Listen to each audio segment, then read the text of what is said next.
Hi ಸ್ನೇಹಿತರೆ, ನಮಸ್ಕಾರ. ನಾನು ನಿಮ್ಮ ಪ್ರೀತಿಯ ಮುತ್ತು ಬಿರಾದರ್, ಟಾರ್ಗೆಟ್ ಕೋಚಿಂಗ್ ಸೆಂಟರ್ ವಿಜಯಪುರದಿಂದ. ಸ್ನೇಹಿತರೆ ನೋಡಿ, ನಮ್ಮ ಟಾರ್ಗೆಟ್ ಕೋಚಿಂಗ್ ಸೆಂಟರ್ದಲ್ಲಿ ಬಿಜಾಪುರದಲ್ಲಿ ಸಂಪೂರ್ಣವಾಗಿ K S PSI, village accountant, RRB, PDO, SDA ಮತ್ತು TET, ಅದರ ಜೊತೆಗೆ ನೋಡಿ ಸೆಂಟ್ರಲ್ ಗೌರ್ಮೆಂಟಲ್ಲಿ ಬರುವಂತಹ SSC ಆಗಿರಬಹುದು, ಪೊಲೀಸು, PDO, RRB ಮತ್ತು ಈ ಗ್ರೂಪ್ ಸಿ ಎಕ್ಸಾಮ್ ಅಂತ ಎಲ್ಲ ಕಾಂಪಿಟೇಟಿವ್ ಎಕ್ಸಾಮ್ಗೆ ಉಪಯುಕ್ತವಾಗುವಂತಹ ಕ್ಲಾಸ್ಗಳು ಕೂಡ ನಡೀತಾ ಇದ್ದಾವೆ.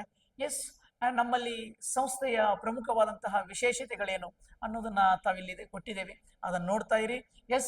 ನಾವು ಇವಾಗ ಮುಂದುವರೆದಂತಹ ನಿನ್ನೆಯ ಕ್ಲಾಸನ್ನು ನಾವು ಮತ್ತೆ ಕೆಲವಷ್ಟು ಕ್ವಶನ್ಗಳೊಂದಿಗೆ ನಿಮ್ಮ ಮುಂದೆ ಬಂದಿದ್ದೀನಿ, ಅವುಗಳನ್ನು ನೋಡ್ತಾ ಹೋಗೋಣ. ನೋಡಿ, ಫಸ್ಟ್ ಕ್ವಶನ್ ಈ ತರ ಇದೆ. ಏನಂತ ಫಸ್ಟ್ ಕ್ವಶನ್ ಹೇಳ್ತಾ ಇದ್ದಾರೆ, ಕರ್ನಾಟಕದ ಜಲಿಯನ್ ವಾಲಾಬಾಗ್ ಅಂತೇಳಿ.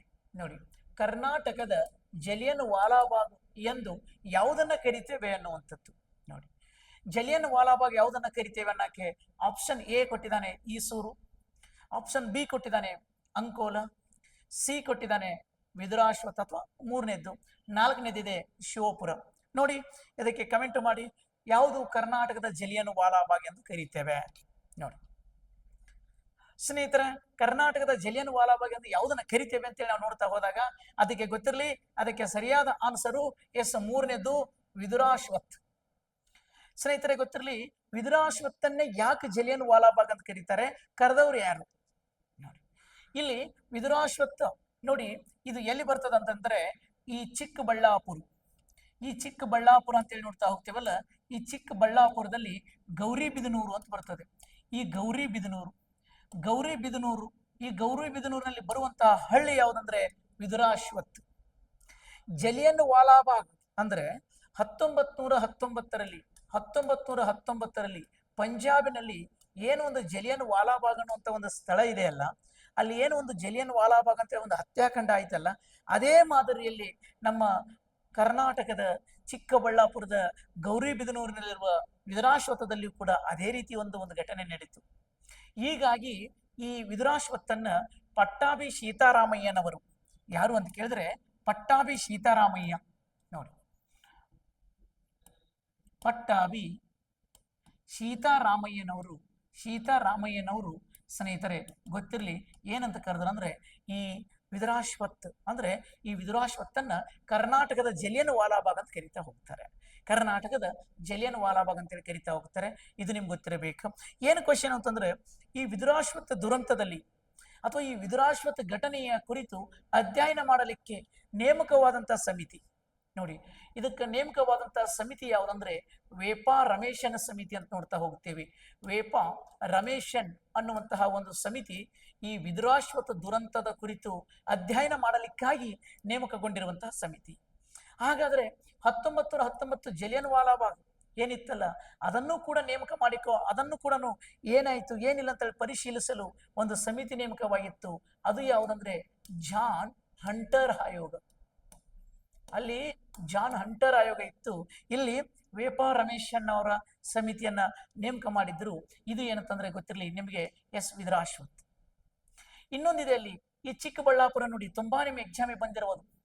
ಈಗ ನಂದಿ ಬೆಟ್ಟ ಅಂತ ಕರಿತಾ ಹೋಗ್ತೇವೆ. ನೋಡಿ, ನಂದಿ ಬೆಟ್ಟ ಇರೋದು ಈ ಚಿಕ್ಕಬಳ್ಳಾಪುರದಲ್ಲಿ. ನಂದಿ ಬೆಟ್ಟ ಎಷ್ಟು ಬಾರಿ ನಂದಿ ಬೆಟ್ಟ ಅಂತ ಕೇಳಿದಾನೆ, ಅಥವಾ ಟಿಪ್ಪು ಡ್ರಾಪ್ ಅಂತ ಕೇಳಿದಾನೆ. ನೋಡಿ, ಟಿಪ್ಪು ಡ್ರಾಪ್ ಎಲ್ಲಿ ಕಂಡು ಬರ್ತವೆ ಅಂತ ಕೇಳಿದ್ರೆ ಸ್ನೇಹಿತರೆ ಗೊತ್ತಿರಲಿ, ಚಿಕ್ಕಬಳ್ಳಾಪುರದಲ್ಲಿ ಕಂಡು ಬರ್ತವೆ. ಗಾಂಧೀಜಿಯವರು ಕರ್ನಾಟಕದಲ್ಲಿ ಈ ಚಿಕ್ಕಬಳ್ಳಾಪುರದ ನಂದಿ ಬೆಟ್ಟದಲ್ಲಿ ಕೆಲವು ದಿನಗಳ ಕಾಲ ಇದ್ರು ಅನ್ನುವಂತಹ ಮಾಹಿತಿ ನಮ್ಗೆ ಗೊತ್ತಾಗ್ತಾ ಬರುತ್ತೆ. ಅಷ್ಟೇ ಅಲ್ಲ, ಇದೇ ಚಿಕ್ಕಬಳ್ಳಾಪುರದ ಇಲ್ಲಿ ಗೌರಿಬಿದನೂರು ಇದೆ ಅಲ್ಲ, ಈ ಗೌರಿಬಿದನೂರಿನಲ್ಲಿ ಭೂಕಂಪನ ಸಂಶೋಧನಾ ಕೇಂದ್ರ ಕಂಡು ಬರ್ತದೆ. ನೋಡಿ, ಯಾವುದು ಭೂಕಂಪನ ಸಂಶೋಧನಾ ಕೇಂದ್ರ ಇದೇ ಗೌರಿಬಿದನೂರಿನಲ್ಲಿ. ಓಕೆ, ನೋಡಿ, ಹಾಗಾದ್ರೆ ಈಗ ನೆಕ್ಸ್ಟ್ ಈಸೂರು ದುರಂತ ಹೇಳಿ ನೋಡೋಣ. ಈಸೂರು ದುರಂತ, ಏಸೂರು ಕೊಟ್ಟರು ಈಸೂರು ಬಿಡೆವು. ಇದು ವೆರಿ ಇಂಪಾರ್ಟೆಂಟು ನಮ್ಮ ಕರ್ನಾಟಕದ ಇತಿಹಾಸದಲ್ಲಿ. ಈ ಕರ್ನಾಟಕ ಇತಿಹಾಸವನ್ನು ಅಧ್ಯಯನ ಮಾಡುವ ಸಮಯದಲ್ಲಿ ಏಕೀಕರಣ ಮತ್ತು ಕರ್ನಾಟಕದ ಸ್ವತಂತ್ರ ಚಳವಳಿ ಇತ್ತೀಚೆಗೆ ತುಂಬಾ ಕೇಳ್ತಾ ಇದ್ದಾನೆ ಕ್ವಶನ್. ಇದು ನೋಡಿ, ಈ ಈಸೂರು ಅನ್ನುವಂಥದ್ದು ಇರುವಂಥದ್ದು ಎಲ್ಲಿ ಅಂತ ಕೇಳಿದ್ರೆ ಶಿವಮೊಗ್ಗ. ಎಲ್ಲಿ ಅಂತ ಕೇಳಿದ್ರೆ ಶಿವಮೊಗ್ಗದಲ್ಲಿ ಬರುವಂತಹ ಹಳ್ಳಿ. ಏಸೂರು ಕೊಟ್ಟರು ಈಸೂರು ಬಿಡೆವು. ನೋಡಿ, ಏಸೂರು ಕೊಟ್ಟರು ಈಸೂರು ಬಿಡೆವು ಅಂತೇಳಿ ಒಂದು ಘೋಷಣೆಯನ್ನ ಕೂಗುತ್ತಾ ಭಾರತದ ಸ್ವತಂತ್ರ ಚಳುವಳಿಯಲ್ಲಿ ಮೊದಲ ಬಾರಿ ನೋಡಿ, ಸ್ವತಂತ್ರ ಸಿಗುವ ಮುನ್ನವೇ ಮೊದಲ ಬಾರಿ ಸ್ವತಂತ್ರವನ್ನ ಘೋಷಿಸಿಕೊಂಡ ಹಳ್ಳಿ ಅಂದ್ರೆ 1942ರಲ್ಲಿ ಭಾರತದಲ್ಲಿ ಸ್ವತಂತ್ರ ಘೋಷಿಸಿಕೊಂಡ ಮೊದಲ ಹಳ್ಳಿ ಯಾವುದಾದ್ರೂ ಇದ್ರೆ ಅದು ನಮ್ಮ ಶಿವಮೊಗ್ಗದ ಈಸೂರು ಅನ್ನುವಂಥದ್ದನ್ನು ನಾವು ನೋಡ್ತಾ ಹೋಗ್ತೀವಿ. ಸರಿನಾ? ಹಾಗಾದ್ರೆ ಸ್ನೇಹಿತರೆ, ಇಲ್ಲಿ ಇನ್ನೊಂದಿದೆ, ಅಂಕೋಲಾ ಅನ್ನುವಂಥದ್ದು. ಸರ್, ಅಂಕೋಲಾ ಅನ್ನುವಂಥದ್ದು ಏನು ಅಂತ ಕೇಳಿದ್ರೆ ಗೊತ್ತಿರಲಿ. ಅಂಕೋಲಾ ನೋಡಿ, ಅಂಕೋಲಾ ಇತ್ತೀಚೆಗೆ ನಿಮಗಂತರೂ ನೀವೇನಾದರೂ ಇದನ್ನ ನೋಡ್ತಾ ಇದ್ರೆ ನಿಮ್ಗೆ ಗೊತ್ತಾಗುತ್ತದೆ. ಅಂಕೋಲಾದ ಈ ಶಿರೂರು ಗುಡ್ಡ ಕುಸಿತ ಆಗಿದೆ. ಸೊ ಅಲ್ಲಿ ಅಪಾರವಾದಂತಹ ಸಾವು ನೋವುಗಳಾಗಿದ್ದಾವೆ. ನಿಮ್ಗೆ ಗೊತ್ತಿರಲಿ, ಇದೇ ಅಂಕೋಲವ ನಮ್ಮ ಇತಿಹಾಸದಲ್ಲಿ ನಾವೇನಾದ್ರೂ ನೋಡ್ತಾ ಹೋದ್ರೆ ಗೊತ್ತಿರಲಿ, ಈ ಇತಿಹಾಸದಲ್ಲಿ ಅಂಕೋಲವನ್ನ ಕರ್ನಾಟಕದ ದಂಡಿ ಅಂತ ಕರೀತಾರೆ. ಕರ್ನಾಟಕದ ದಂಡಿ, ಕರ್ನಾಟಕದ ದಂಡಿ ಮತ್ತು ಕರ್ನಾಟಕದ ಬಾರಡೋಲಿ, ಕರ್ನಾಟಕದ ಬಾರಡೋಲಿ, ಕರ್ನಾಟಕದ ಬಾರಡೋಲಿ ಗೊತ್ತಿರಲಿ, ಬಾರಡೋಲಿ. ಸರಿ, ಯಾಕೆ ಸರ್ ಕರ್ನಾಟಕದ ದಂಡಿ ಮತ್ತು ಕರ್ನಾಟಕದ ಬಾರಡೋಲಿ ಅಂತ ಕರೆದ್ರು ಅಂತ ಕೇಳಿದ್ರೆ ಸ್ನೇಹಿತರೆ ಗೊತ್ತಿರಲಿ, ಭಾರತದಲ್ಲಿ 1930ರಲ್ಲಿ ಗಾಂಧೀಜಿಯವರ ಮುಂದಾಳತ್ವದಲ್ಲಿ ಉಪ್ಪಿನ ಸತ್ಯಾಗ್ರಹ ಅಥವಾ ದಂಡಿ ಸತ್ಯಾಗ್ರಹ ನಡೀತು, ಇದರ ಮಾದರಿಯಲ್ಲೇ ನಮ್ಮ ಉತ್ತರ ಕನ್ನಡದ ಜಿಲ್ಲೆಯಲ್ಲಿ ಅಂಕೋಲದಲ್ಲಿ ಕೂಡ MP ನಾಡಕರ್ಣಿಯವರ ಮುಂದಾಳತ್ವದಲ್ಲಿ ಕರ್ನಾಟಕದಲ್ಲಿ ಕೂಡ ಉಪ್ಪಿನ ಸತ್ಯಾಗ್ರಹ ಅಥವಾ ದಂಡಿ ಸತ್ಯಾಗ್ರಹ ಅಂತ ಹೇಳಿ ಕರಿತಾ ಹೋಗ್ತೇವೆ. ಅದು ಕರ್ನಾಟಕದಲ್ಲೂ ಉಪ್ಪಿನ ಸತ್ಯಾಗ್ರಹ ನಡೀತು. ಸೊ ಕರ್ನಾಟಕದಲ್ಲಿ ಅಂಕೋಲದಲ್ಲಿ ನಡೆದಂತಹ ಉಪ್ಪಿನ ಸತ್ಯಾಗ್ರಹವನ್ನ ಭಾರತದಲ್ಲಿ ನಡೆದಂತಹ ದಂಡಿ ಸತ್ಯಾಗ್ರಹಕ್ಕೆ ಹೋಲಿಕೆ ಮಾಡಿದ್ವಿ. ಹೀಗಾಗಿ ಅಂಕೋಲವನ್ನ ಕರ್ನಾಟಕದ ದಂಡಿ ಅಂತ ಕರೆದರು. ಓಕೆನಾ? ಹಾಗಾದ್ರೆ ನೆಕ್ಸ್ಟ್ ಇನ್ನೊಂದು ಏನಂತ ಕೇಳಿದ್ರೆ 1928 ಮತ್ತು 29ರಲ್ಲಿ ಸರ್ದಾರ್ ವಲ್ಲಭಾಯಿ ಪಟೇಲ್ರು ಕರ ನಿರಾಕರಣೆ ಚಳುವಳಿಯನ್ನ ಮಾಡಿದರು.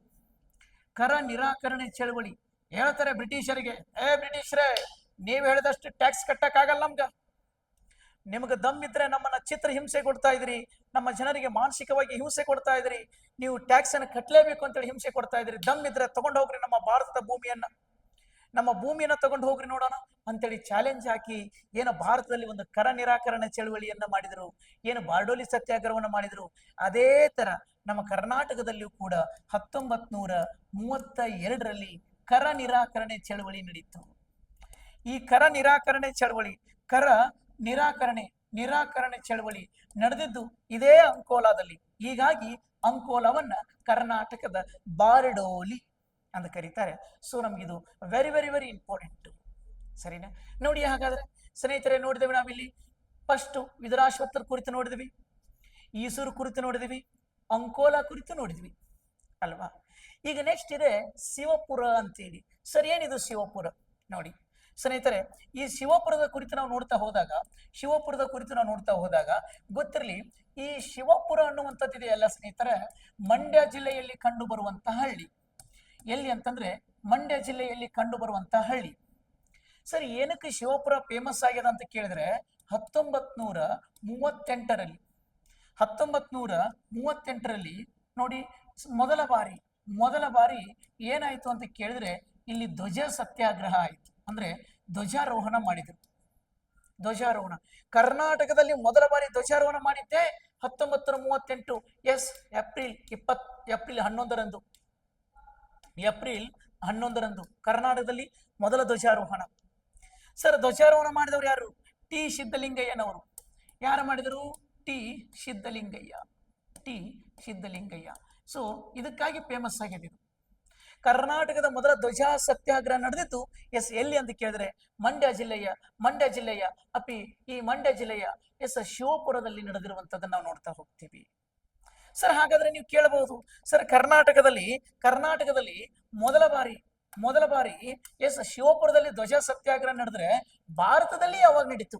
ನೋಡಿ, ಭಾರತದಲ್ಲಿ ಮೊದಲ ಸತ್ಯಾಗ್ರಹ ನೋಡಿ, ಭಾರತದಲ್ಲಿ ಮೊದಲ ಧ್ವಜ ಸತ್ಯಾಗ್ರಹ ನಡೆದಿದ್ದು 1930 ಜನವರಿ 26ರಂದು ಜನವರಿ 26ರಂದು ರಾವಿ ನದಿ ಅಂತ ಇದೆ.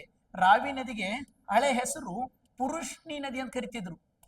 ಈ ಪುರುಷ್ಣಿ ಅನ್ನುವಂತಹ ನದಿಯ ದಡದ ಮೇಲೆ ಅಂದ್ರೆ ಅದರಲ್ಲಿ ಎಡದಂಡೆಯ ಮೇಲೆ ಜವಾಹರ್ಲಾಲ್ ನೆಹರೂರವರು ಮೊದಲ ಬಾರಿ ಧ್ವಜಾರೋಹಣವನ್ನು ಮಾಡಿ ಒಂದು ನಿರ್ಣಯವನ್ನು ಕೈಗೊಂಡ್ರು. ಏನಂದ್ರೆ ಈ 1930 ಜನವರಿ 26 ಈ ಜನವರಿ 26 ಪೂರ್ಣ ಸ್ವರಾಜ್ಯ ದಿನ ಅಂತೇಳಿ ಘೋಷಣೆ ಮಾಡಿಬಿಟ್ರು. ಯಾವ ದಿನ? ಪೂರ್ಣ ಸ್ವರಾಜ್ಯ ದಿನ. ನೋಡಿ, ಸೊ ಹೀಗಾಗಿ ಭಾರತದಲ್ಲಿ ಸ್ನೇಹಿತರೆ ನೋಡಿ ಸ್ವಲ್ಪ ಇಲ್ಲಿ ಭಾರತದಲ್ಲಿ ಮೊದಲ ಬಾರಿ ಧ್ವಜಾರೋಹಣವಾಗಿದ್ದು 1930 ಜನವರಿ 26 ಅಲ್ವಾ? ಅದೇ ಕರ್ನಾಟಕದಲ್ಲಿ ಮೊದಲ ಬಾರಿ ಧ್ವಜಾರೋಹಣವಾಗಿತ್ತು 1938 ಏಪ್ರಿಲ್ 11ರಂದು. ಇಲ್ಲಿ ನಮಗೆ ಬೇಕಾಗಿದ್ದು ಶಿವಪುರ ಧ್ವಜ ಸತ್ಯಾಗ್ರಹ. ಶಿವಪುರ ಅನ್ನೋದು ಕರ್ನಾಟಕದಲ್ಲಿ ನಡೆದಿರುವಂತದ್ದು. ಹೀಗೆ ಸ್ನೇಹಿತರೆ, 1ನೇ ಕ್ವಶನ್ಗೆ ತಮಗೆ 360 ಆಂಗಲ್ ಅಲ್ಲಿ ಸಂಪೂರ್ಣ ಕ್ವಶನ್ಗಳು ಗೊತ್ತಾಗಿದ್ದಾವೆ ಅನ್ಕೊಳ್ತೀನಿ. ಮ್ಯಾಕ್ಸಿಮಮ್ ಎಲ್ಲ ಕಾಂಪಿಟೇಟಿವ್ ಎಕ್ಸಾಮ್ಗೆ ಕರ್ನಾಟಕದ ಇತಿಹಾಸಕ್ಕೆ ಸಂಬಂಧಪಟ್ಟಂತೆ ಇದನ್ನು ಜಿಕೆದಾಗ ಕೇಳುವಂಥದ್ದು, ಕನ್ನಡ ಪೇಪರಲ್ಲಿ ಕೇಳುವಂಥದ್ದು, ಇತಿಹಾಸಕ್ಕೆ ಸಂಬಂಧಪಟ್ಟದ್ದು ಕೇಳುವಂಥದ್ದು, ಇದು ನಿಮ್ಗೆ ಗೊತ್ತಿರಬೇಕಾಗಿರುವಂಥ ಮಾಹಿತಿ ಸ್ನೇಹಿತರೆ. ಓಕೆನಾ? ಇದು ನಿಮಗೆ ಅರ್ಥ ಆಗಿದ್ರೆ ನಾನು ನೆಕ್ಸ್ಟ್ ಕ್ವಶನ್ಗೆ ಹೋಗ್ತೀನಿ. ಹಾಗಾದ್ರೆ ನೆಕ್ಸ್ಟ್ ಕ್ವಶನ್ ನೋಡ್ತಾ ಹೋಗೋಣ್ರಿ. ನೆಕ್ಸ್ಟ್ ಕ್ವಶನ್ ಇದೆ ಈ ತರ. ನೋಡಿ, ನೆಕ್ಸ್ಟ್ ಕ್ವಶನ್ ಯಾವುದು ಅಂತ ಕೇಳಿದ್ರೆ ನರ್ಮದಾ ಕಾಳಗ. ನೋಡಿ, ಏನು ಕ್ವಶನ್ ಇದೆ? ನರ್ಮದಾ ಕಾಳಗ ನಡೆದಂತಹ ವರ್ಷ ಯಾವುದು? ನೋಡಿ, ನರ್ಮದಾ ಕಾಳಗ ನಡೆದಂತಹ ವರ್ಷ ಯಾವುದು? ಅದಕ್ಕೆ ಹೇಳ್ತಾನೆ ಕ್ರಿಸ್ತ ಶಕ 634 ಅಂತೇಳಿ 1ನೇ ಆಪ್ಷನ್ ಹೇಳ್ತಾನೆ. ಇನ್ನು 2ನೇದು ಹೇಳ್ತಾನೆ ಇಲ್ಲ ಕ್ರಿಸ್ತ ಪೂರ್ವ 261 ಅಂತ ಹೇಳ್ತಾನೆ. ಇನ್ನೊಂದು ಹೇಳ್ತಾನೆ ಇಲ್ಲ ಕ್ರಿಸ್ತ ಶಕ 949 ಅಂತ ಹೇಳ್ತಾನೆ. ಇನ್ನೊಂದು ಹೇಳ್ತಾನೆ ಕ್ರಿಸ್ತ ಪೂರ್ವ 326 ಅಂತ ಹೇಳ್ತಾನೆ. ನೋಡಿ, ಇದಕ್ಕೆ ನೋಡಿ ಸರಿಯಾದ ಆನ್ಸರ್ ಯಾವುದು? ನರ್ಮದಾ ಕಾಳಗ ನಡೆದ ವರ್ಷ. ಕಮೆಂಟ್ ಹಾಕಿ ನೋಡೋಣ, ಸರಿಯಾದ ಆನ್ಸರ್ ಯಾವುದಿದೆ ಅದಕ್ಕೆ? ನರ್ಮದಾ ಕಾಳಗ.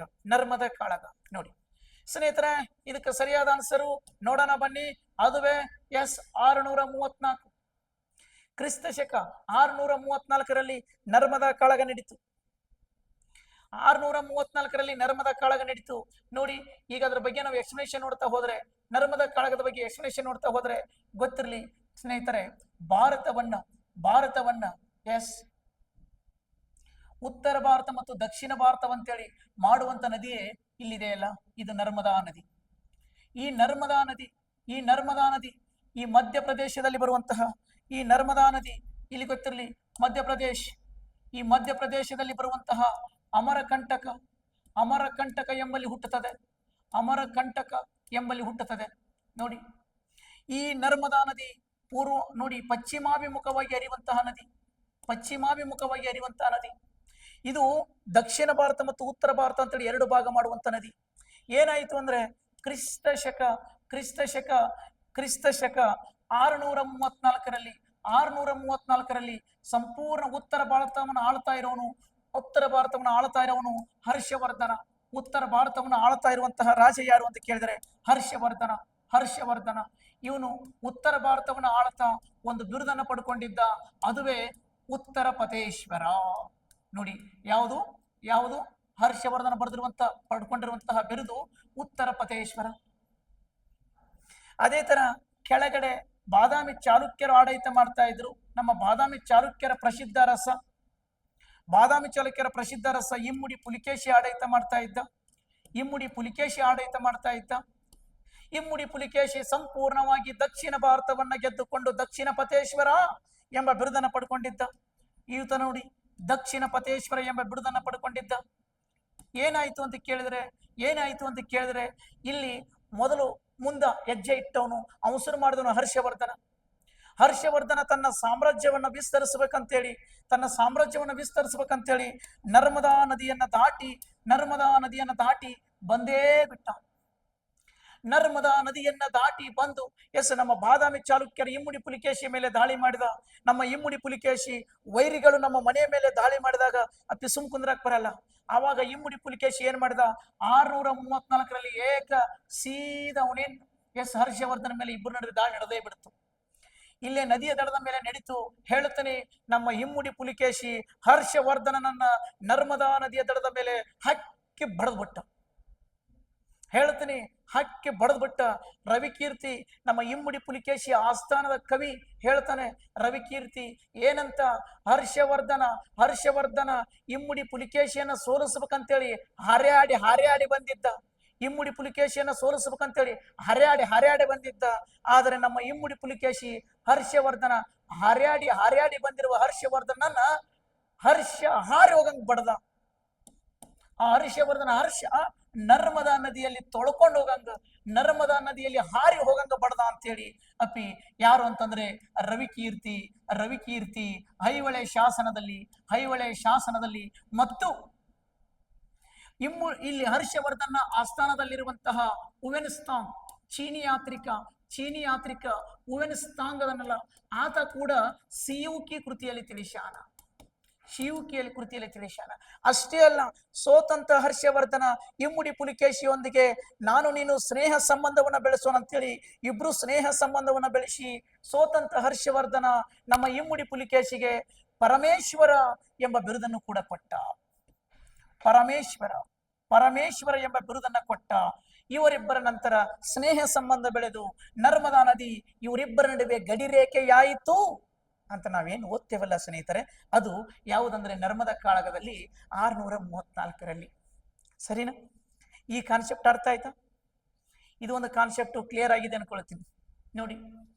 ಹಾಗಾದ್ರೆ ನೆಕ್ಸ್ಟ್ ನಾವು ನೋಡುವಂಥದ್ದು, ಸರ್ ಓಕೆ ಒಪ್ಕೊಳ್ತೇನೆ, ಇದು ಕ್ಲಿಯರ್ ಮಾಡಿದ್ರಿ, ಕೆಳಗಡೆ ಏನ ಕೊಟ್ಟಿರಲ್ಲ, ಕ್ರಿಸ್ತಪೂರ್ವ 261.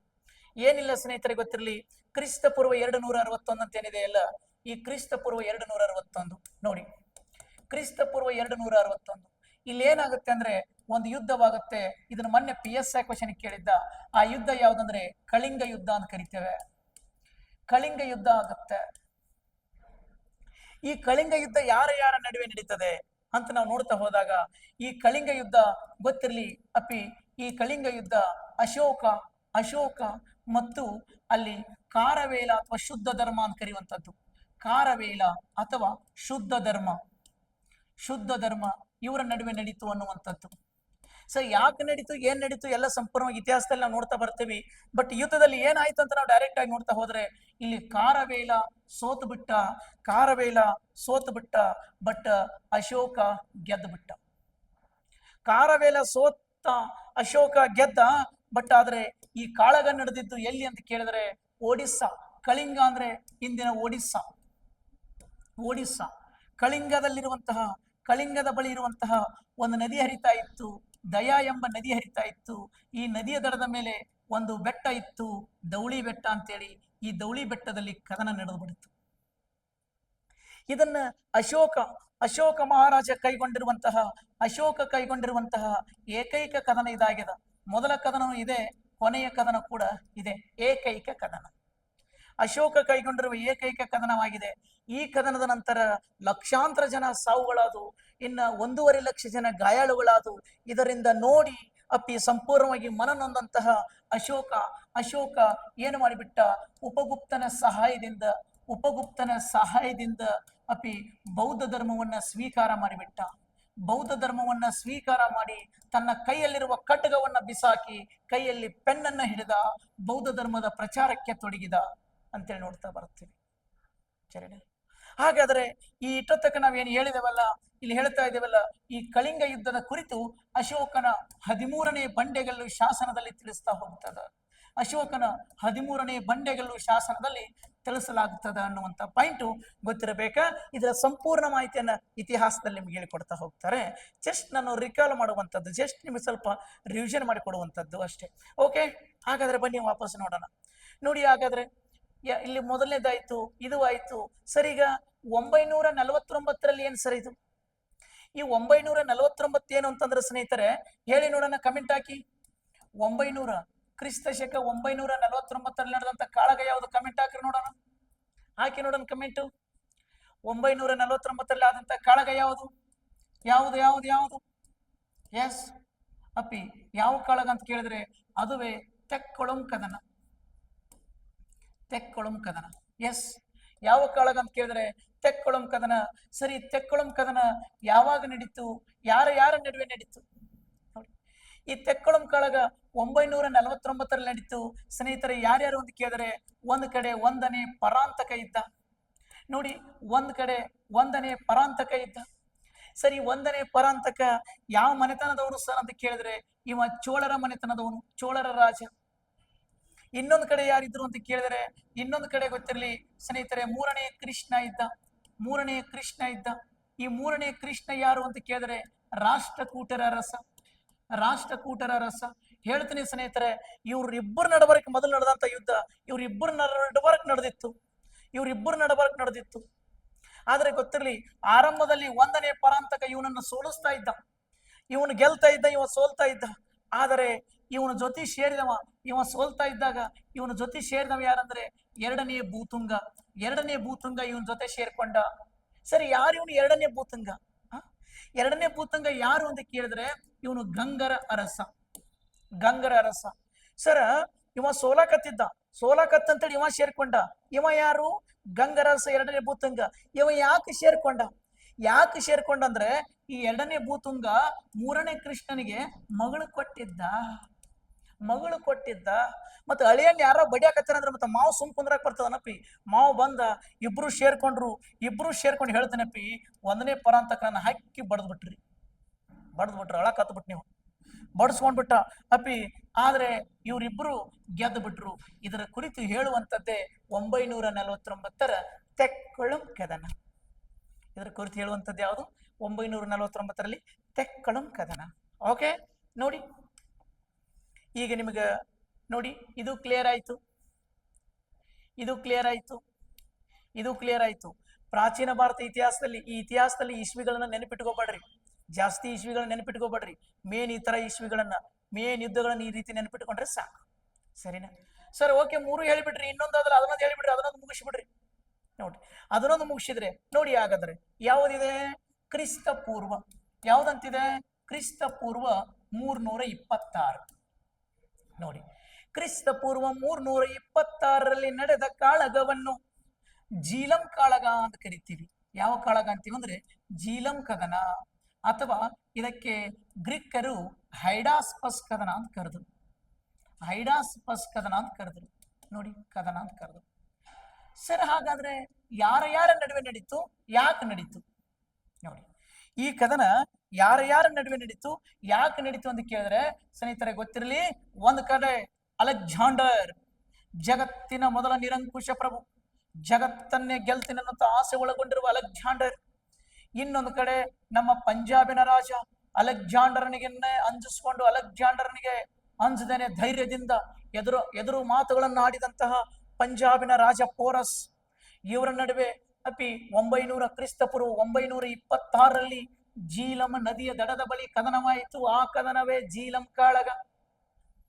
ಈ ಕಾಳಗದಲ್ಲಿ ಹೇಳ್ತೇನಪ್ಪಿ, ಈ ಕಾಳಗ ಎಲ್ಲಿ ನಡೀತು ಅಂತ ಕೇಳಿದ್ರೆ ಗೊತ್ತಿರಲಿ, ಈ ಜೀಲಂ ನದಿಯ ದಡಿಯದ ಬಳಿ ಒಂದು ಬೆಟ್ಟ ಇತ್ತು, ಕಾರಿ ಬೆಟ್ಟ. ಈ ಕಾರಿ ಬೆಟ್ಟದಲ್ಲಿ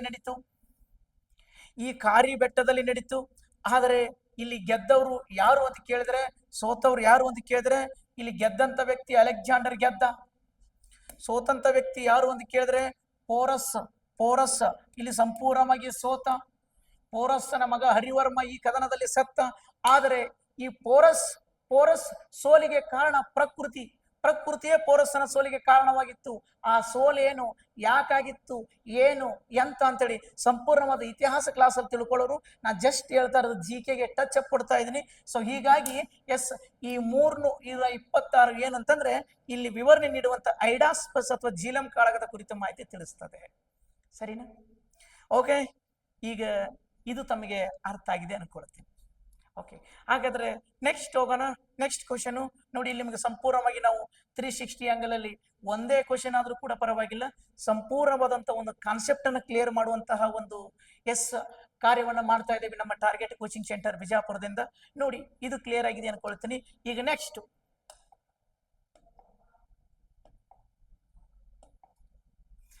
ಕ್ವಶನ್ ಬಂತು ನೋಡಿ. ಎಸ್, ನೆಕ್ಸ್ಟ್ ಕ್ವಶನ್ ಈ ತರ ಇದೆ ನೋಡಿ.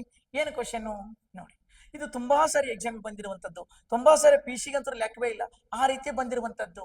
ಏನಂದ್ರೆ ಗಾಂಧೀಜಿಯ ಗಾಂಧೀಜಿಯ ರಾಜಕೀಯ ಗುರು ಯಾರು ನೋಡಿ. ಗಾಂಧೀಜಿ, ಮಹಾತ್ಮ ಗಾಂಧೀಜಿ, ಈ ಮಹಾತ್ಮ ಗಾಂಧೀಜಿಯವರ ರಾಜಕೀಯ ಗುರು ಯಾರು? ಒಂದನೇದವ್ರು ಹೇಳ್ತಾರೆ ಗೋಪಾಲಕೃಷ್ಣ ಗೋಖಲೆ, ಎರಡನೇ ಆಪ್ಷನ್ ಹೇಳ್ತಾರೆ ಮಹಾದೇವ್ ಗೋವಿಂದ ರಾಂಡೆ, ಶಾರ್ಟ್ಕಟ್ ಅಲ್ಲಿ ಇವರನ್ನ MG ರಾನಡೆ ಅಂತ ಕರೀತಾರೆ, MG ರಾನಡೆ. ಇನ್ನು ಅವರಾದ್ಮೇಲೆ ಸುಭಾಷ್ ಚಂದ್ರ ಬೋಸ್, ಇನ್ನು ಅವರಾದ್ಮೇಲೆ CR ದಾಸ್. ಹೇಳಿ ನೋಡೋಣ ಏನಂತ. ಗಾಂಧೀಜಿಯವರು ರಾಜಕೀಯ ಗುರು ಯಾರು? ರಾಜಕೀಯ ಗುರು. ಅಪ್ಪಿ ಇದಕ್ಕೆ ಸರಿಯಾದ ಆನ್ಸರು ಗೊತ್ತಿರಲಿ, ಅವರೇ ಗೋಪಾಲಕೃಷ್ಣ ಗೋಖಲೆ. ಗೋಪಾಲಕೃಷ್ಣ ಗೋಖಲೆಯನ್ನ ರಾಜಕೀಯ ಗುರು ಅಂತೇಳಿ ಕರೀತಾ ಹೋಗ್ತಾರೆ. ಇದಕ್ಕೆ ಸರಿಯಾದ ಆನ್ಸರು ಗೋಪಾಲಕೃಷ್ಣ ಗೋಖಲೆ.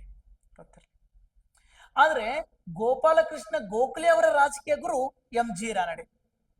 ಗೋಪಾಲಕೃಷ್ಣ ಗೋಖಲೆ ಅವರ ರಾಜಕೀಯ ಗುರು ಯಾರಂದ್ರೆ MG ರಾನಡೆ ನೋಡಿ. ಹಾಗಾದ್ರೆ ಈ ಸುಭಾಷ್ ಚಂದ್ರ ಬೋಸ್ ಅವ್ರ ಬಗ್ಗೆ ನಿಮ್ಗೆ ಗೊತ್ತಾ ಇದೆ. ಸುಭಾಷ್ ಚಂದ್ರ ಬೋಸ್ ಅವರು ಕೊಟ್ಟಿರುವಂತಹ ಪ್ರಮುಖವಾದಂತಹ ಹೇಳಿಕೆ, ಜನರೇ, ಪ್ರಜೆಗಳೇ, ನನ್ನ ಸ್ನೇಹಿತರೇ, ನನಗೆ ನೀವು ರಕ್ತ ಕೊಡಿ, ನಾನು ನಿಮ್ಗೆ ಸ್ವತಂತ್ರ ತಂದು ಕೊಡ್ತೇನೆ ಅಂತ ಹೇಳಿದವರು. ಅಷ್ಟೇ ಅಲ್ಲ, ಜೈ ಹಿಂದ್ ಅಂತೇಳಿ ಘೋಷಣೆಯನ್ನ ನೀಡಿದವರು ಯಾರು ಅಂತ ಕೇಳಿದ್ರೆ ಹುಲಿ. ಯಾವ ಹುಲಿ? ಹೆಬ್ಬುಲಿ. ಅದುವೇ ಸುಭಾಷ್ ಚಂದ್ರ ಬೋಸ್ ಅವರು. ಅಷ್ಟೇ ಅಲ್ಲ, ಫಾರ್ವರ್ಡ್ ಬ್ಲಾಕ್ ಅನ್ನುವಂತಹ ಸಂಘಟನೆಯನ್ನ ಕಟ್ಟಿದವರು. ಫಾರ್ವರ್ಡ್ ಬ್ಲಾಕ್ ಅನ್ನುವಂತಹ ಸಂಘಟನೆಯನ್ನ ಕಟ್ಟಿದ ಕೀರ್ತಿ ಸಲ್ಲೋದು ಸುಭಾಷ್ ಚಂದ್ರ ಬೋಸ್ ಅವರಿಗೆ. ಅಷ್ಟೇ ಅಲ್ಲ, INA, ಇಂಡಿಯನ್ ನ್ಯಾಷನಲ್ ಆರ್ಮಿ ಅನ್ನುವಂಥ ಒಂದು ಸೈನ್ಯವನ್ನು ಕಟ್ಟಿ ರಾಷ್ಟ್ರದ ಸ್ವಾತಂತ್ರ್ಯಕ್ಕಾಗಿ ಶ್ರಮಿಸಿದಂಥವರು ಸುಭಾಷ್ ಚಂದ್ರ ಬೋಸ್. ಅವರು ಆದಮೇಲೆ ನಾವು ನೆಕ್ಸ್ಟ್ ನೋಡ್ತಾ ಹೋಗ್ತೇವೆ CR ದಾಸ್ ಅಂತೇಳಿ. CR ದಾಸ್ ಅವರು ಇಲ್ಲಿ 1922ರಲ್ಲಿ ಡಿಸೆಂಬರ್ 30ರಲ್ಲಿ ಒಂದು ಪಕ್ಷವನ್ನು ಕಟ್ಟಿದ್ರು. ಆ ಪಕ್ಷ ಯಾವುದಂದ್ರೆ ಸ್ವರಾಜ್ಯ ಪಕ್ಷ. ಈ ಸ್ವರಾಜ್ಯ ಪಕ್ಷ ಕಟ್ಟಲು CR ದಾಸ್ ಅವರಿಗೆ ನೆರವಾದಂತಹ ಇನ್ನೊಬ್ಬ ಸದಸ್ಯ ಅವರೇ ಮೋತಿಲಾಲ್ ನೆಹರೂರವರು. CR ದಾಸ್ ಮತ್ತು ಮೋತಿಲಾಲ್ ನೆಹರೂರವರು 1922ರಲ್ಲಿ ಸ್ವರಾಜ್ಯ ಪಕ್ಷವನ್ನು ಕಟ್ಟಿ ನಮ್ಮ ದೇಶದ ಸ್ವಾತಂತ್ರ್ಯಕ್ಕೆ ಶ್ರಮಿಸಿದಂತಹ ವ್ಯಕ್ತಿ ನೋಡಿ.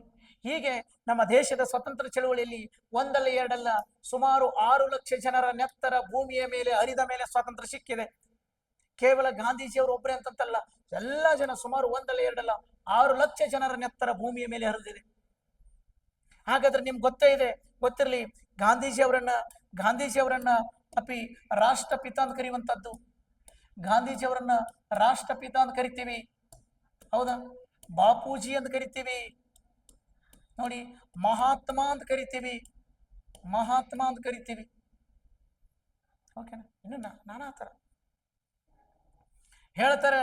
ಇಂತಹ ಗಾಂಧೀಜಿಯವರನ್ನ 1948 ಜನವರಿ 30ರಲ್ಲಿ ನಾಥುರಾಮ್ ಗೋಡ್ಸೆ ಅವರು ಕೊಂದ ಮೇಲೆ ಗಾಂಧೀಜಿಯವರನ್ನ ಬೆತ್ತಲೆ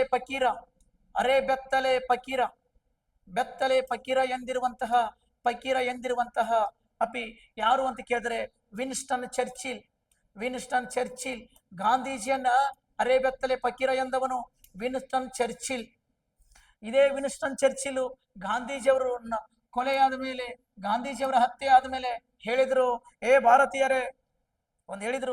ಭಾರತೀಯರೇ, ಗಾಂಧೀಜಿಯವರನ್ನ ನಾವು ಸ್ವತಂತ್ರ ಕೊಟ್ಟು ಬಂದ ಮೇಲೆ 1 ವರ್ಷ ಉಳಿಸ್ಕೊಳಕ್ಕಾಗ್ಲಿಲ್ಲ ನಿಮಗೆ. ಸ್ವತಂತ್ರ ಕೊಟ್ಟು ಬಂದ ಮೇಲೆ ಗಾಂಧೀಜಿಯವರ 1 ವರ್ಷ ಉಳಿಸ್ಕೊಳಕ್ಕಾಗ್ಲಿಲ್ಲ ನಿಮಗೆ. ಯಾಕೆ? ನಾವು 20-25 ವರ್ಷಗಳನ್ನ ನಾವು ಗಾಂಧೀಜಿಯವರ ನೀತಿಯನ್ನ ನೋಡಿದ್ದೀವಿ, ಹೋರಾಟದ ಮಾರ್ಗವನ್ನ ನೋಡಿದ್ದೀವಿ. ಗಾಂಧೀಜಿಯವರನ್ನ ಕೊಲ್ಲಕ 2.5 ಇಂಚಿನ ಒಂದು ಬುಲೆಟ್ ಸಾಕಿತ್ತು, 80 ರೂಪಾಯಿದ ಒಂದು ಬುಲೆಟ್ ಸಾಕಿತ್ತು, ಹೊಡೆದು ಹಾಕ್ತಿದ್ವಿ. ಆದ್ರೆ ಗಾಂಧೀಜಿಯವರ ಹೋರಾಟದ ನೀತಿ, ಗಾಂಧೀಜಿಯವರ ತತ್ವಗಳು ನಮ್ಮ ಮನಸ್ಸನ್ನ ಗೆದ್ದಿದ್ದು. 1 ವರ್ಷ ಅವ್ರನ್ನ ಉಳಿಸ್ಕೊಳಕ್ ಆಗ್ಲಿಲ್ಲ ಅಂತೇಳಿ ಹೇಳಿದಂತ ವ್ಯಕ್ತಿ ಯಾರು ಅಂತ ಕೇಳಿದರೆ ವಿನ್ಸ್ಟನ್ ಚರ್ಚಿಲ್. ಸ್ನೇಹಿತರೆ, ಹೀಗೆ ನಾವು ಇಲ್ಲಿ ನೋಡುವಂಥದ್ದು. ಅದರ ಸಂಪೂರ್ಣವಾದಂಥ ಮಾಹಿತಿ ನೀವು ನೆಕ್ಸ್ಟ್ ಇತಿಹಾಸದಲ್ಲಿ ನೋಡ್ತೀರಿ. ಜಸ್ಟ್ ಇದನ್ನ ನಾನು ನಿಮಗೆ ಟಚ್ ಕೊಟ್ಟು ಬಂದಿದ್ದೀನಿ ಅನ್ನುವಂಥದ್ದು. ಓಕೆ, ಹಾಗಾದ್ರೆ ನೆಕ್ಸ್ಟ್ ಕ್ವಶನ್ ನೋಡೋಣ ಬನ್ನಿ. ನೆಕ್ಸ್ಟ್ ಕ್ವಶನ್ ಈ ತರ ಇದೆ ನೋಡಿ. ಏನಂತ ಕೇಳಿದಾಗ ನೆಕ್ಸ್ಟ್ ಕ್ವಶನ್ ಇರೋದು ರಾಷ್ಟ್ರೀಯ ಮತದಾರರ ದಿನ ನೋಡಿ. ಮತದಾರರ ದಿನ, voter day national voter day ಯಾವಾಗಿದೆ ಅನ್ನುವಂಥದ್ದು ನೋಡಿ. ಜನವರಿ 24, ಜನವರಿ 25, ಜನವರಿ 28, ಜನವರಿ 23. ನೋಡಿ ಸ್ನೇಹಿತರೆ, ಇದು ಕಮೆಂಟ್ ಹಾಕಿ ನೋಡೋಣ. ರಾಷ್ಟ್ರೀಯ ಮತದಾರರ ದಿನ, ವೋಟರ್ ಡೇ. ನೋಡಿ, ಇದಕ್ಕೆ ಸರಿಯಾದ ಆನ್ಸರ್ ಅನ್ನ ನಾವು ನೋಡ್ತಾ ಹೋದಾಗ ಇದಕ್ಕೆ ಸರಿಯಾದ ಆನ್ಸರ್ ಗೊತ್ತಿರಲಿ, ಅದುವೇ ಜನವರಿ 25. ಜನವರಿ 25 1950ರಲ್ಲಿ ನೋಡಿ, 1950 ಜನವರಿ 25ರಂದು ಚುನಾವಣಾ ಆಯೋಗ ರಚನೆ ಆಯಿತು. ಅಂದ್ರೆ ಚುನಾವಣಾ ಆಯೋಗ ಸ್ಥಾಪನೆ ಆಯಿತು, ಕಮಿಷನ್ ಸ್ಥಾಪನೆ ಆಯಿತು, ಹೌದಲ್ಲ. ಇದರ ಪರಿಣಾಮವಾಗಿ ಪ್ರತಿ ವರ್ಷ ಜನವರಿ, ಇದರ ನೆನಪಿಗಾಗಿ ಪ್ರತಿ ವರ್ಷ ಜನವರಿ 25ರಂದು ನಾವೇನಂತ ಕರಿತೇವೆ ಅಂತ ಕೇಳಿದ್ರೆ ಮತದಾರರ ದಿನ ಅಂತ ಕರೆಯುವಂಥದ್ದು ನೋಡಿ. ಸರಿ, ಓಕೆ. ಹಾಗಾದ್ರೆ ಜನವರಿ 24 ಏನು ಹೇಳಿ ನೋಡೋಣ. ಜನವರಿ 24 ಏನು ಹೇಳಿ ನೋಡೋಣ. ಜನವರಿ 24 ನೋಡಿ, ಜನವರಿ 24 ಏನು ಅಂತಂದ್ರೆ ರಾಷ್ಟ್ರೀಯ ಹೆಣ್ಣು ಮಗುವಿನ ನೋಡಿ, ರಾಷ್ಟ್ರೀಯ ಹೆಣ್ಣು ಮಗು ದಿನ. ಯಾಕೆ ಸರ್ ರಾಷ್ಟ್ರೀಯ ಹೆಣ್ಣು ಮಗು ದಿನವನ್ನ ಜನವರಿ 24ಕ್ಕೆ ಆಚರಣೆ ಮಾಡ್ತಾರೆ ಅಂತ ಕೇಳಿದ್ರೆ, ನಮ್ಮ ಭಾರತದ ಮೊದಲ ಮಹಿಳಾ ಪ್ರಧಾನಮಂತ್ರಿಯಾದಂತಹ ಇಂದಿರಾ ಗಾಂಧಿಯವರು ಪ್ರಧಾನಮಂತ್ರಿಯಾಗಿ ಅಧಿಕಾರವನ್ನ ಸ್ವೀಕಾರ ಮಾಡಿದಂತ ದಿನ ಅಪ್ಪಿ ಜನವರಿ 24. ಸೊ ಹೀಗಾಗಿ ಜನವರಿ 24ನ್ನ ರಾಷ್ಟ್ರೀಯ ಹೆಣ್ಣು ಮಗುವಿನ ದಿನ ಅಂತ ಆಚರಣೆ ಮಾಡ್ತಾ ಹೋಗ್ತಾರೆ ನೋಡಿ. ಹೆಣ್ಣು ಮಕ್ಕಳಿಗೆ, ಹೆಣ್ಣು ಒಬ್ಬಳು ಅಬಲೆಯಲ್ಲ, ಅವಳು ಸಬಲೆ, ಒಂದು ರಾಷ್ಟ್ರವನ್ನ ನಡೆಸುವ ಸಾಮರ್ಥ್ಯ ಅವಳಿಗಿದೆ ಅಂತೇಳಿ ತೋರಿಸಿಕೊಟ್ಟಂತವ್ರು ಯಾರಾದ್ರೂ ಇದ್ರೆ ಇಂದಿರಾ ಗಾಂಧಿಯನ್ನ ಭಾರತದ ಉಕ್ಕಿನ ಮಹಿಳೆ ಅಂತ ಕರಿತೇವೆ. ಅವರು ಹೋರಾಟದ ಮಾರ್ಗಗಳು, ಅವರು ಆಡಳಿತ ಮಾಡಿದಂತ ರೀತಿಗಳು, ಯಾವ ಗಂಡಿಗಿಂತನೂ ಕಡಿಮೆ ಇರಲಿಲ್ಲ ಅನ್ನೋ ಕಾರಣಕ್ಕಾಗಿ ಉಕ್ಕಿನ ಮಹಿಳೆ ಅಂತೇಳಿ ಕರೆದಿರುವುದನ್ನ ನೋಡ್ತಾ ಹೋಗ್ತೀವಿ. ಅವರು ಅಧಿಕಾರಕ್ಕೆ ಬಂದ ದಿನ ಜನವರಿ 24, ಅದನ್ನ ರಾಷ್ಟ್ರೀಯ ಹೆಣ್ಣು ಮಗುವಿನ ದಿನವನ್ನಾಗಿ ಆಚರಿಸ್ತೇವೆ. ಓಕೆ, ಹಾಗಾದ್ರೆ ನೆಕ್ಸ್ಟ್ ಇದೆ ಜನವರಿ 23. ಜನವರಿ 23 ನಾನು ಆವಾಗಲೇ ಹೇಳಿದೆ, ಸುಭಾಷ್ ಚಂದ್ರ ಬೋಸ್ ಏನಿದಾರಲ್ಲ, ಆ ಸುಭಾಷ್ ಚಂದ್ರ ಬೋಸ್ ಅವರು ಜನಿಸಿದ ಅಥವಾ ಜನ್ಮದಿನ ಇದು. ಆ ಸುಭಾಷ್ ಚಂದ್ರ ಬೋಸ್ ಅವರ ಜನ್ಮದಿನವನ್ನ ಪರಾಕ್ರಮ ದಿನ, ರಾಷ್ಟ್ರೀಯ ಪರಾಕ್ರಮ ದಿನ ಅಂತೇಳಿ ಆಚರಣೆ ಮಾಡ್ತಾ ಬರ್ತಾರೆ. ಇದು ಕೂಡ ನಿಮ್ಗೆ ಗೊತ್ತಾಗ್ತಾ ಹೋಗ್ಲಿ. ಸರ್ ಆಯ್ತು ಸರ್, ಸುಭಾಷ್ ಚಂದ್ರ ಬೋಸ್ ಬಗ್ಗೆ ನಮ್ಗೆ ಹೇಳಿದ್ರಿ. ಇನ್ನು ಜನವರಿ 28 ಅದಲ್ಲ, ಅದು ಏನು ನೋಡಿ ಸ್ನೇಹಿತರೆ. ಜನವರಿ 28 ಏನಂತ ಕೇಳಿದ್ರೆ 1927ರಲ್ಲಿ ಲಂಡನ್ನಿನಲ್ಲಿ ರಚನೆಯಾದಂತ ಸೈಮನ್ ಆಯೋಗ 1928ರಲ್ಲಿ ಭಾರತಕ್ಕೆ ಬಂದು ಸಂವಿಧಾನಾತ್ಮಕ ಸುಧಾರಣೆಗಳನ್ನ ಮಾಡ್ತೇವೆ ಅಂತೇಳಿ ಬಂತು.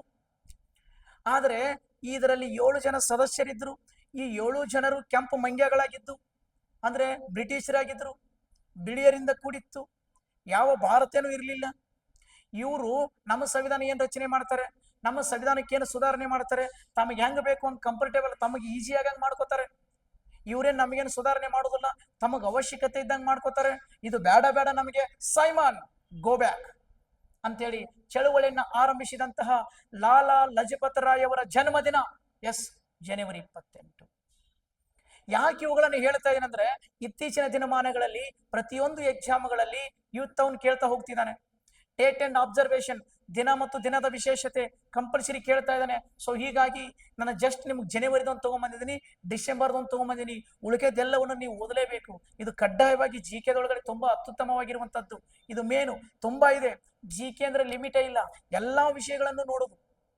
ಹಿಸ್ಟ್ರಿ ಆಗಿರ್ಲಿ, ಜಿಯೋಗ್ರಫಿ ಆಗಿರ್ಲಿ, IC ಆಗಿರ್ಲಿ, ಎಕನಾಮಿಕ್ಸ್ ಆಗಿರ್ಲಿ, ಸೈನ್ಸ್ ಅಂಡ್ ಟೆಕ್, ಎಲ್ಲಾ ವಿಷಯವನ್ನು ಒಳಗೊಂಡಿದ್ದೆ GK. ಅದರಲ್ಲೇ ಸ್ವಲ್ಪ ಇಂಪಾರ್ಟೆಂಟ್ ಆಗಿರುವಂತದ್ದು ಯಾವ್ದು ಅಂತಂದ್ರೆ, ಈಗ ಇಂಥವು ಮಿಸ್ ಆದಂಥವು ದಿನ ಮತ್ತು ದಿನದ ವಿಶೇಷತೆಗಳು ಕೂಡ ತಾವು ನೋಡ್ಲೇಬೇಕು ನೋಡಿ. ಹಾಗಾದ್ರೆ ನೆಕ್ಸ್ಟ್ ಕ್ವಶನ್ಗೆ ಹೋಗೋಣ.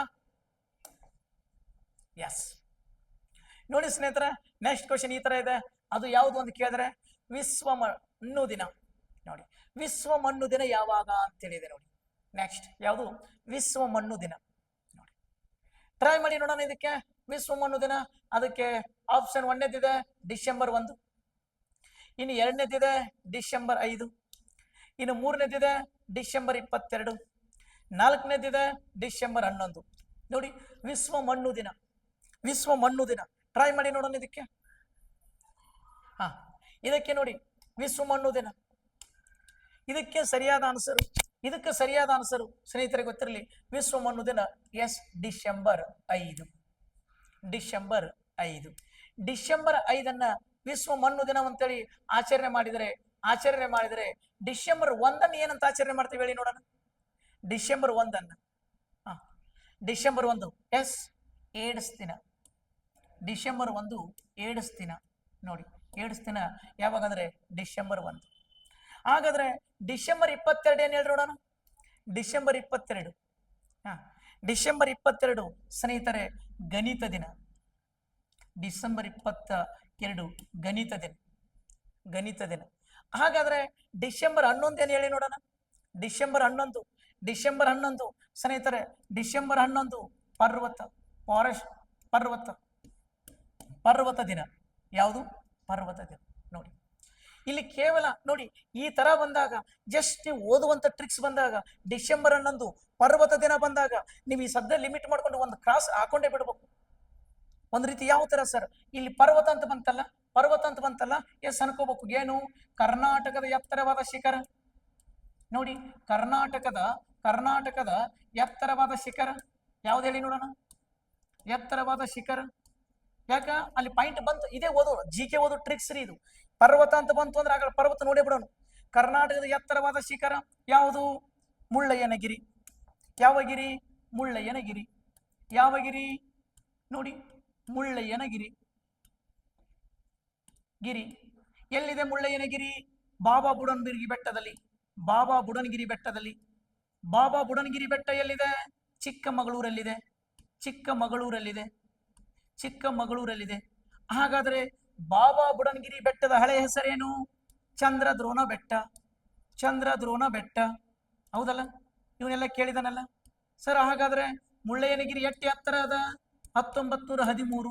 ಬೇರೆ ಬೇರೆ ಪುಸ್ತಕದಲ್ಲಿ ಬೇರೆ ಬೇರೆ ಇದೆ. ಆದ್ರೆ ಗೌರ್ಮೆಂಟ್ ಪುಸ್ತಕದಲ್ಲಿ 900, 9th ಕ್ಲಾಸ್ ಪುಸ್ತಕದಾಗ 913. ಸರಿನಾ? ಸಾರಿ 1913 ಅಂದ್ರೆ 1913 ಮೀಟರ್ ಎತ್ತರವಾಗಿದೆ. ಇದು ಕೇವಲ ಕರ್ನಾಟಕದ ಎತ್ತರ ಆದ್ಮೇಲೆ ನೆಕ್ಸ್ಟ್ ನೀವು ಹಾಕೋಬೇಕು. ಎಸ್ ನೆಕ್ಸ್ಟ್ ಯಾವ್ದಂತ ಕೇಳಿದಾಗ ಎಸ್ ಕರ್ನಾಟಕದಾಯ್ತು. ನೆಕ್ಸ್ಟ್ ದಕ್ಷಿಣ ಭಾರತದ ಎತ್ತರವಾದ ಶಿಖರ. ನೋಡಿ ಎತ್ತರವಾದ ಶಿಖರ ಯಾವುದು ಅಂತ ಕೇಳಿದಾಗ ಆಟೋಮೆಟಿಕ್ಲಿ ನೀವು ಹಾಕಬೇಕು. ಯಾವುದು? ಅನ್ನೈಮುಡಿ.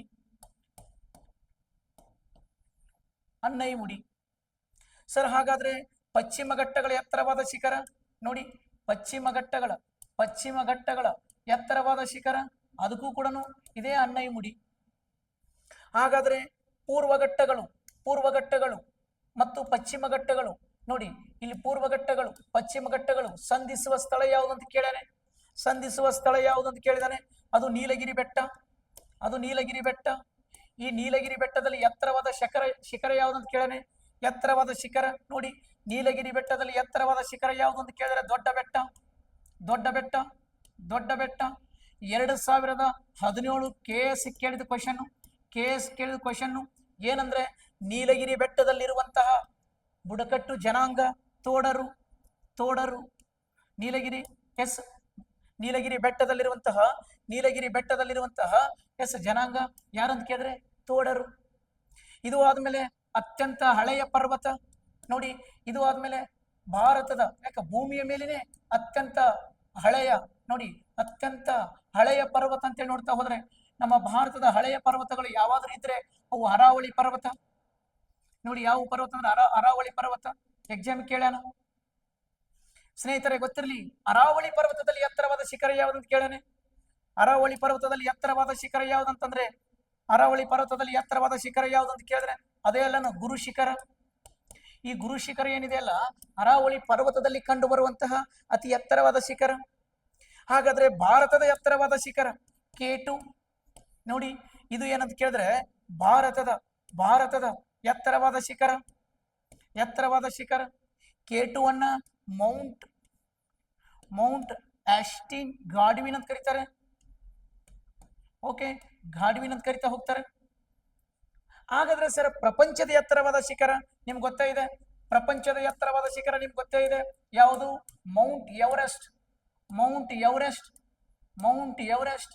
ಎಸ್, ಮೌಂಟ್ ಎವರೆಸ್ಟ್ನ ಎತ್ತರ 8848. ಆದರೆ ಇತ್ತೀಚೆಗೆ ಮೌಂಟ್ ಎವರೆಸ್ಟ್ ಅನ್ನು ಮತ್ತೆ ಅಳತೆ ಮಾಡಲಾಗಿದೆ. ಇತ್ತೀಚಿನ ಮೌಂಟ್ ಎವರೆಸ್ಟಿನ ಎತ್ತರ ಹೆಚ್ಚಾಗಿದೆ. ಮೌಂಟ್ ಎವರೆಸ್ಟಿನ ಎತ್ತರ ಹೆಚ್ಚಾಗಿದೆ. ಎಷ್ಟಾಗ್ಯದ? ಇತ್ತೀಚೆಗೆ ಮೌಂಟ್ ಎವರೆಸ್ಟ್ನ ಎತ್ತರ ಎಷ್ಟು ಹೆಚ್ಚಿಗೆ ಆಗ್ಯದ? ಹಾಗಾದ್ರೆ ಪ್ರಸ್ತುತ ಮೌಂಟ್ ಎವರೆಸ್ಟ್, ಪ್ರಸ್ತುತ ಮೌಂಟ್ ಎವರೆಸ್ಟ್ ಎಷ್ಟು ಮೀಟರ್ ಎತ್ತರವಾಗಿದೆ ಅಂತೇಳಿ ಇದು ನೀವು ಕಮೆಂಟ್ ಹಾಕಿ. ನೆಕ್ಸ್ಟ್ ಕ್ಲಾಸಲ್ಲಿ ಅದರ ಹೈಟ್ ಅನ್ನು ಹೇಳಿ. ನೆಕ್ಸ್ಟ್ ಕ್ಲಾಸ್ ಅನ್ನು ನಾನು ಹೇಳ್ತಾ ಬರ್ತೀನಿ ಅಂತ ಹೇಳ್ತಾ ತಮಗೆಲ್ಲರೂ ಕೂಡ ಧನ್ಯವಾದಗಳು.